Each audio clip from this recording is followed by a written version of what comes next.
Hi, hello. If you're new here, welcome in. If you're returning, welcome back. I'm Hannah, and in today's video, we're going to talk about everything that I read in May.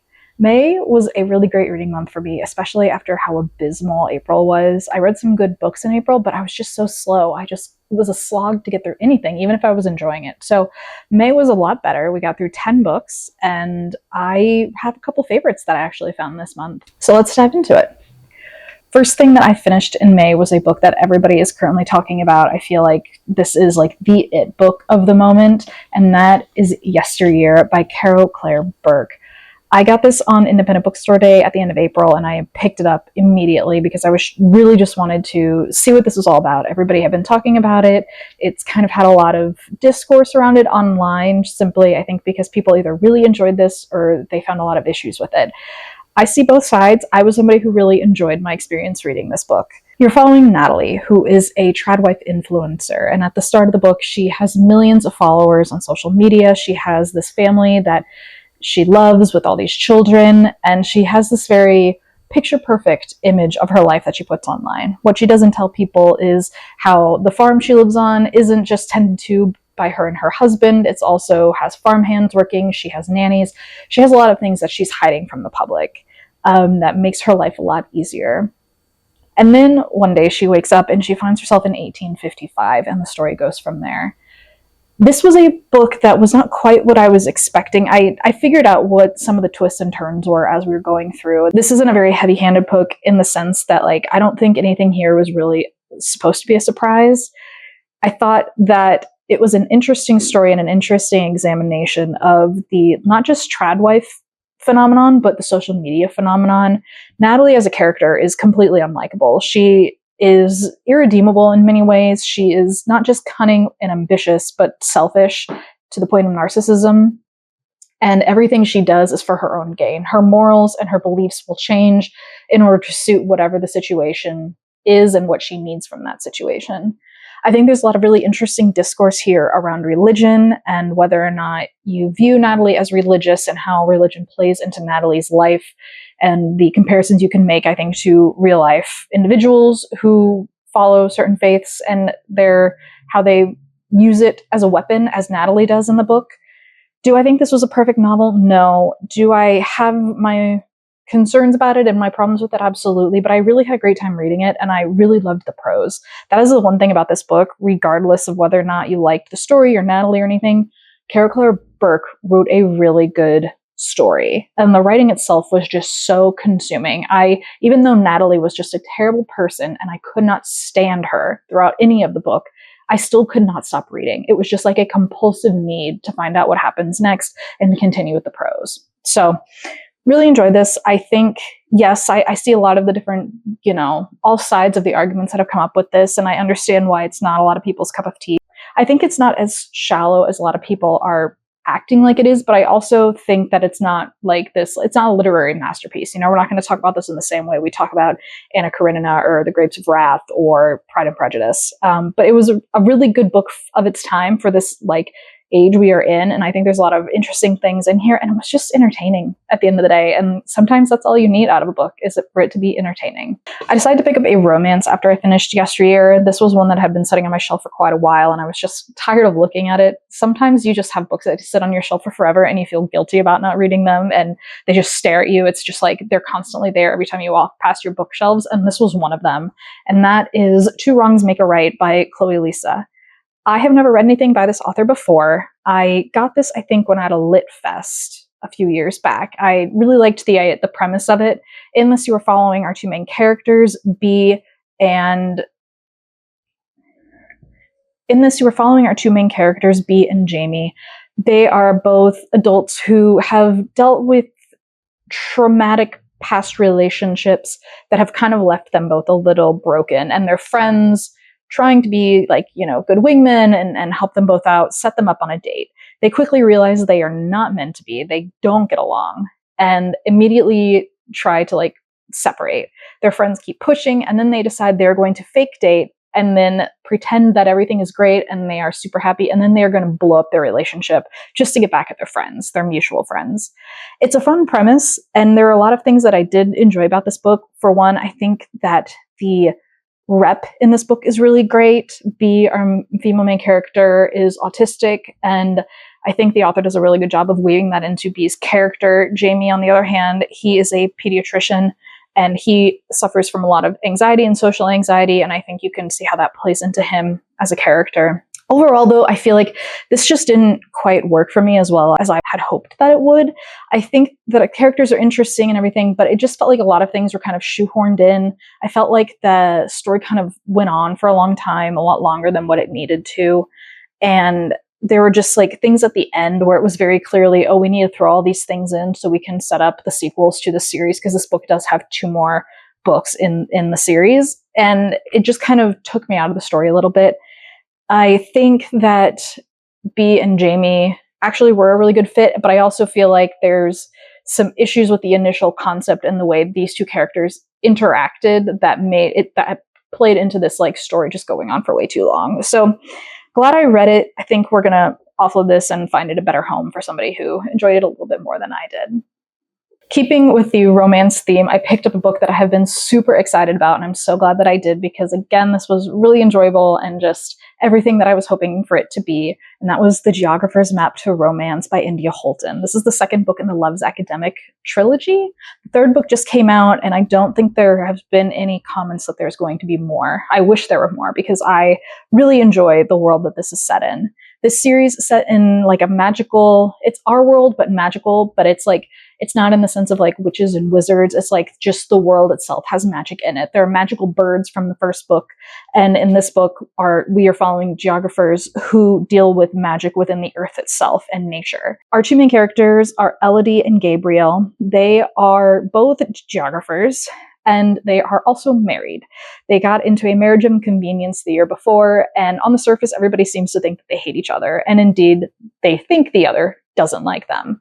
But really, they're both pining for each other. And they both then are sent on this emergency trip to Wales to deal with a crisis that could upend, and cause a lot of damage to the region and everything in it. So these 2 characters go off and do this, and of course they're forced into a lot of, silly situations, only one bed, and they're forced to kind of deal with working with each other and also kind of confronting the feelings that they're secretly harboring.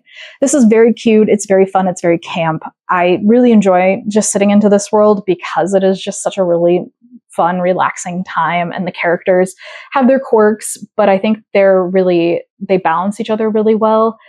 Elodie is clumsy, and she's kind of a little bit of a spitfire, but she also has this awkwardness to her that I found really charming and endearing.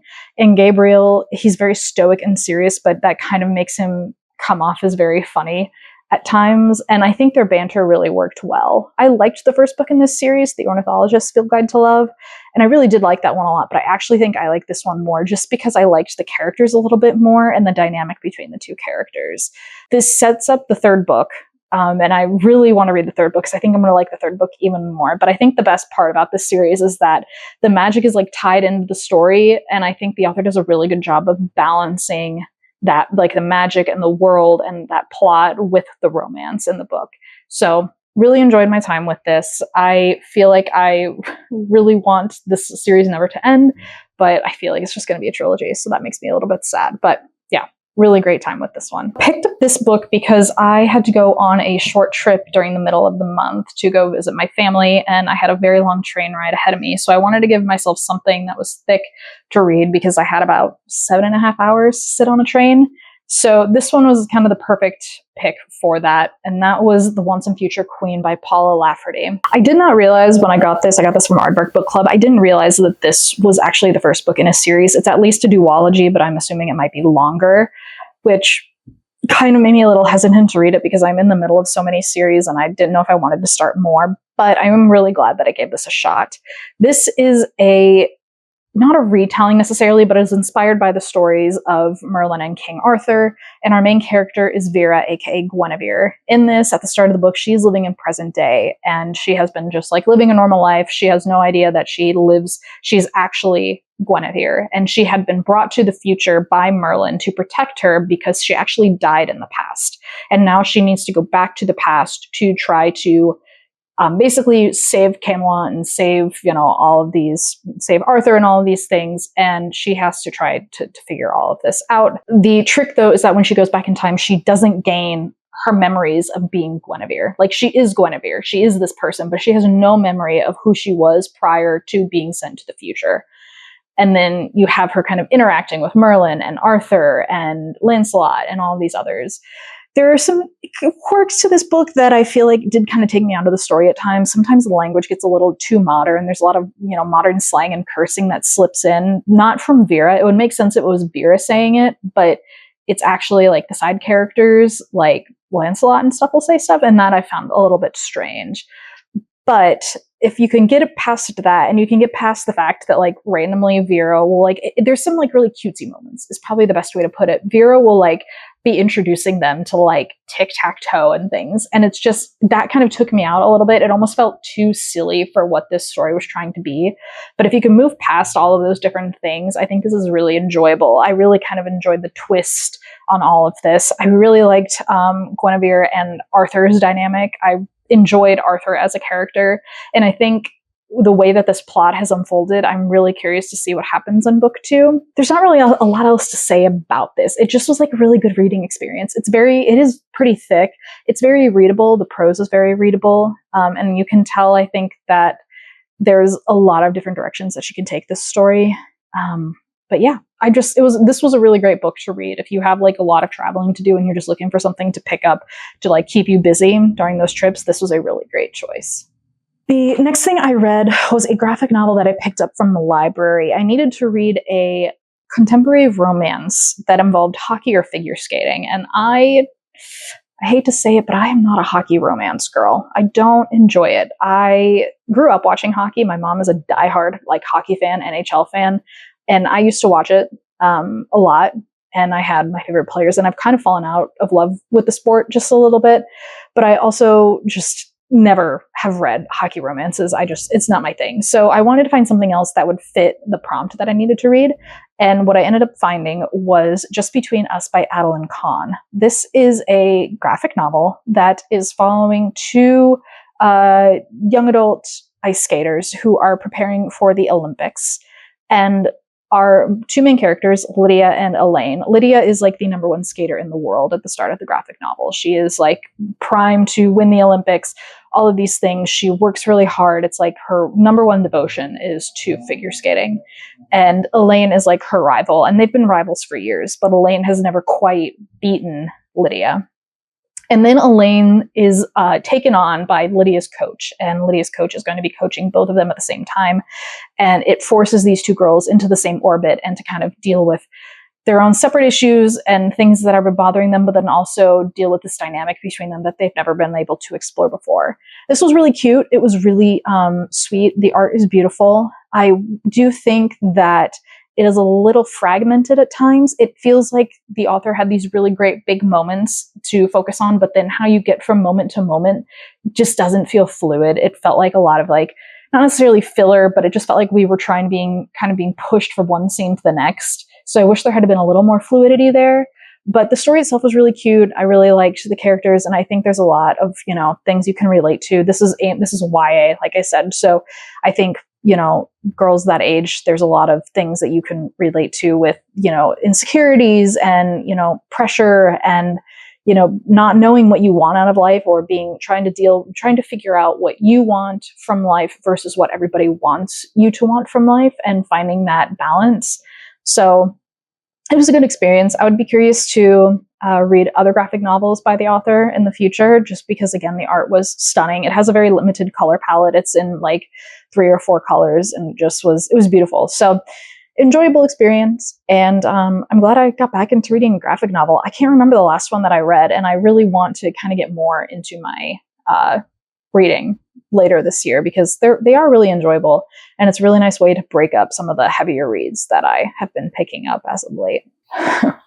What is not heavy, I read a lot of romance this month. I love how I said, oh yeah, all these heavy books I'm reading, and then I read like half my reading list was romance.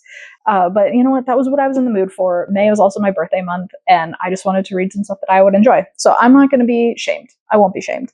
But the next romance I did pick up was Violet Thistlewaite is Not a Villain Anymore. This is the Owl Crate edition, and it's got this beautiful just design written bookmark. Owl Crate book editions are always, I just think, such great quality.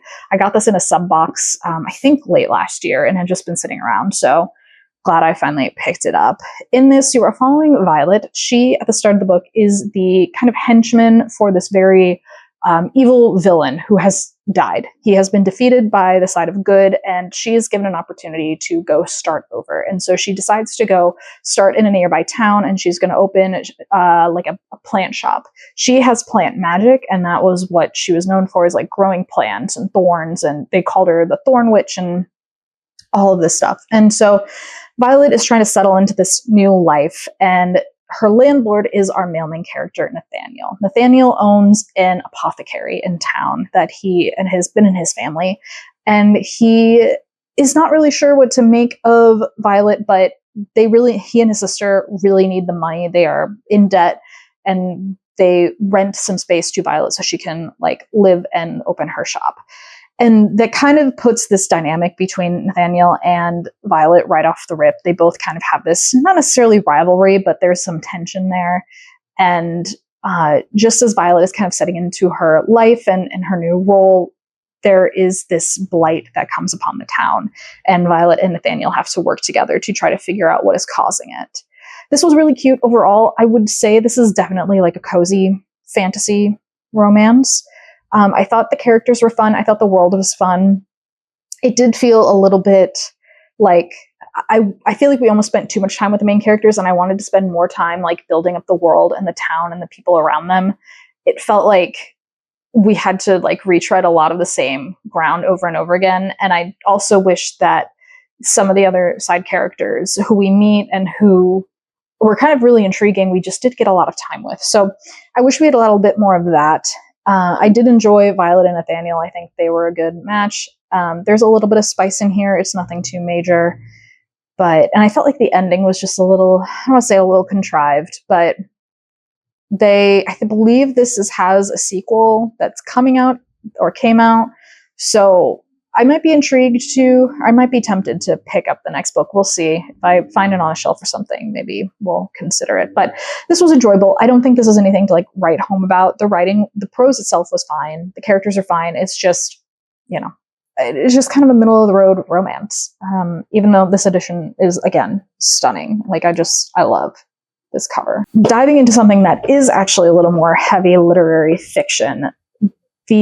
One of the books that I had put on my spring TBR was by Marilynne Robinson. I read Housekeeping by her a year or two back and really enjoyed it. And I really wanted to dive into this next one because she won a Pulitzer for this book.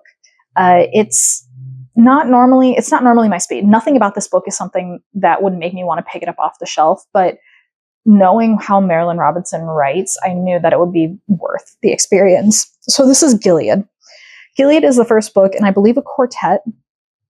And in this, it is told from the perspective of John Ames. He is a pastor, preacher in Iowa, in Gilead, Iowa, and he is dying. He is in his 70s, and he has a 7-year-old son. And he is writing this letter to his 7-year-old son to tell his son all of these things that he would like to be able to tell him, but he can't because he's dying. The whole prose of this book, the entire book, is this letter. It is John Ames writing this letter.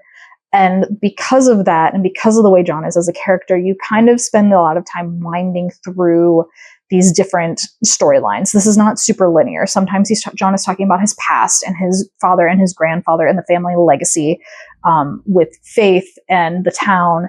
And then sometimes it's him remarking on things that he's seeing with his son or like what's happening in present day. And so you have all of these things kind of feeding into one another. And through all of that is John's relationship with God and with faith and with the church and him reflecting on all of that. This was not my favorite book in the world, but this woman knows how to write, and I completely understand why this won the Pulitzer.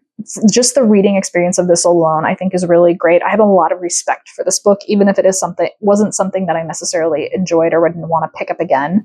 The prose is phenomenal, and there are some passages in here that I know I will be thinking out for a long time to come.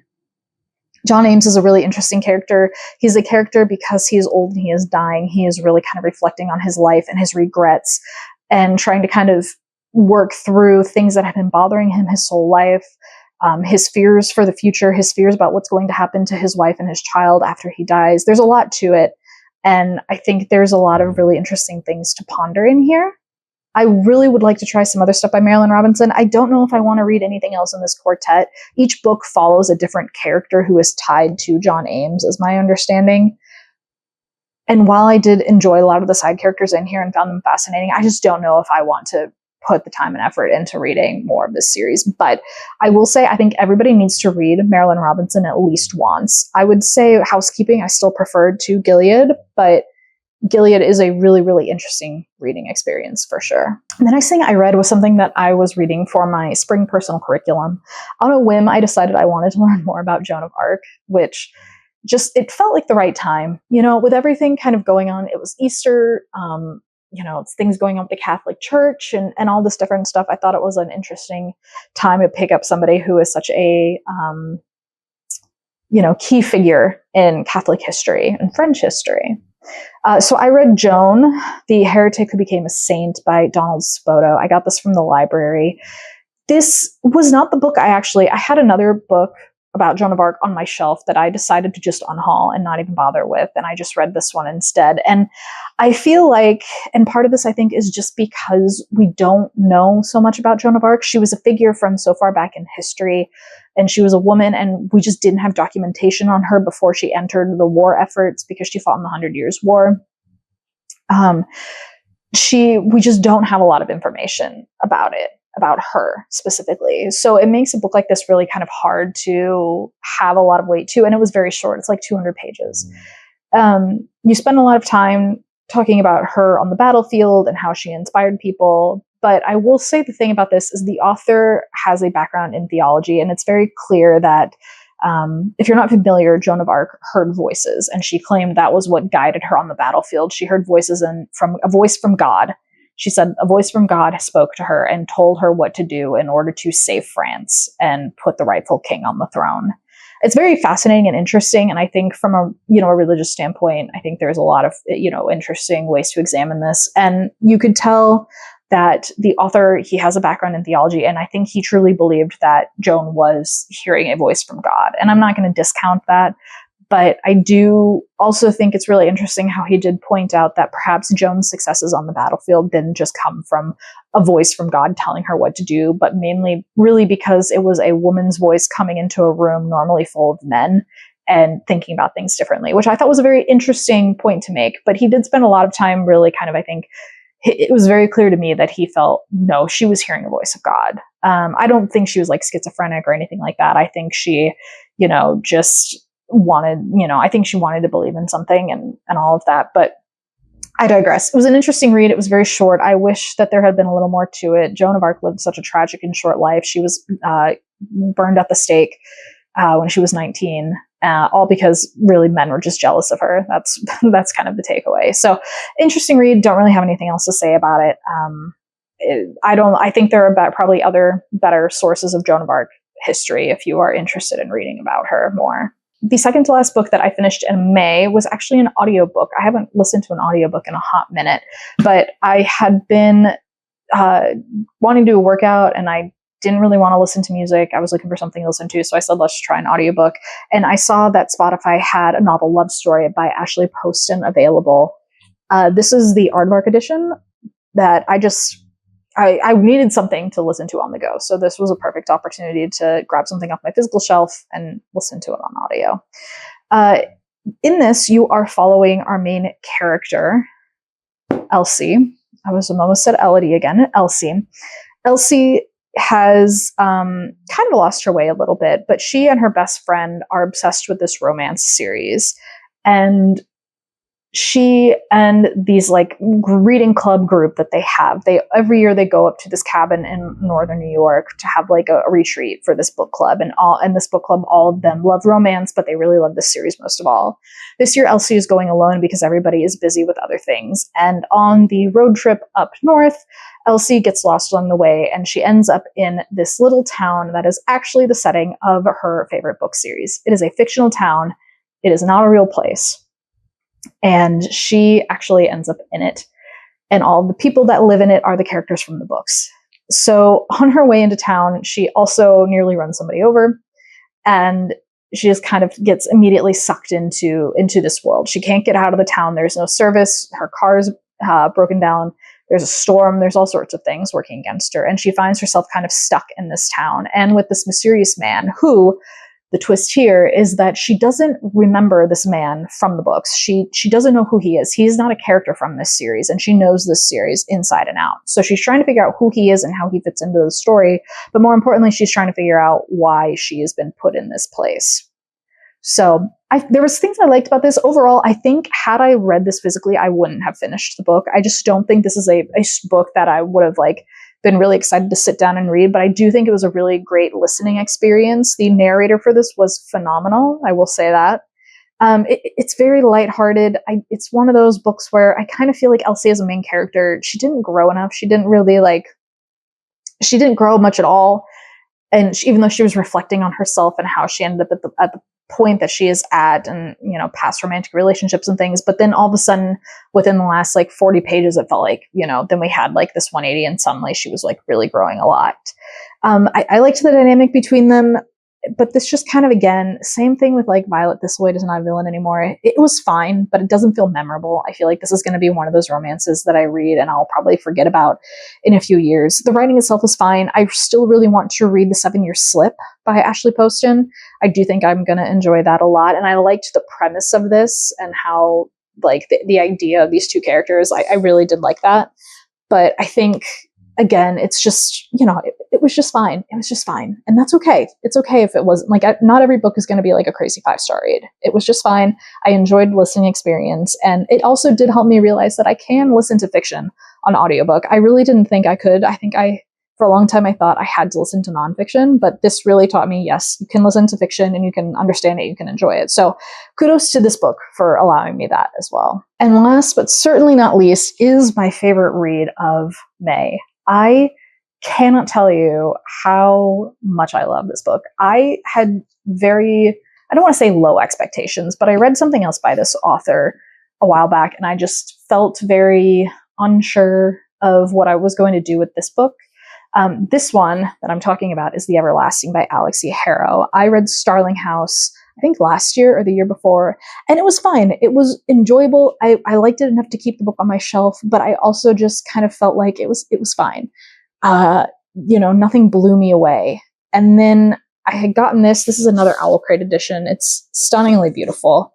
I got this in a book sub box last year and had just been kind of sitting around, and I said, you know what, let's give it a try. In this, you are following Owen. Owen is a historian in this fictional country, and he has a very deep interest in this Lady Knight Una, who is kind of responsible for the country's founding, for uniting it and all these things in ancient history 900 years ago. And then Owen finds himself being sent back in time in order to kind of save this Lady Knight. And that sends you down this very deep rabbit hole of twisting and turning, timey-wimey threads and plots. I don't even know how to describe this book beyond that, because there's just so much to it and so layered and complex. The thing that I actually loved most about the story is how it's written. And I don't want to give too much away, but the voice that is used and the way that the story is structured and everything, it was just so captivating. And I think it worked so well for what this story is. There is a huge romantic story involved in this, but I also feel like the characters stand alone really well. And they kind of, these individuals, they're just so interesting and captivating. It's again, not a perfect book. I gave it 5 stars. But, there are some things upon reflection that I'm maybe that could have been a little bit better. But I just had such a great time reading this. I think I read over half of it in a single day just because I was so enthralled. The writing is beautiful, the world is beautiful, and this really made me feel like, okay, Alix Harrow is an author that I absolutely want to read everything by, just because this book alone just was such an interesting and captivating story. So absolutely loved it. 5 stars. Easily my favorite read of the month, and I cannot wait to see what Alix Harrow comes out with next. That is everything that I read in May. Tell me what you guys read. Did you have any favorites, new favorites? Did you read anything that I read? Give me all the details in the comments below. Please like and subscribe if you enjoyed this video, and I will see you in the next one. Bye!